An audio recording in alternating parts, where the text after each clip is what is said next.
ఈరోజు మేము మా హాయ్ ఫ్రెండ్స్ ఈరోజు మేము కాలేజ్కి వచ్చాం. ఈరోజు మనం తింటాం కదా ఆకుకూరల నుంచి వీళ్ళే కోసే తోటలలో వాళ్ళ అమ్ముతాం.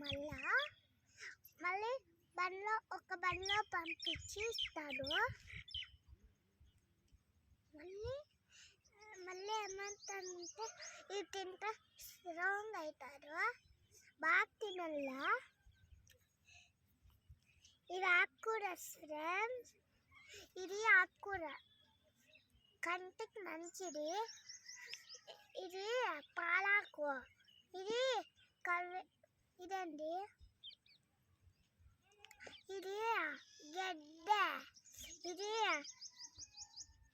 కరివేపాకు కదా ఫ్రెండ్స్. ఇప్పుడు నాకు ఒక విషయం, మంచి విషయం చెప్పబోతున్నా. మన ఎనర్జీ ఎక్కువ పెరిగిస్తుంది, కంటి చూపులకి మంచిది. ఇంకా ఏం జరుగుతుందంటే చెట్ల నుంచి కూడా కాస్తాయి ఫ్రెండ్స్, అంతంత పెద్ద చెట్ల నుంచి. ఇప్పుడు ఇదేంటి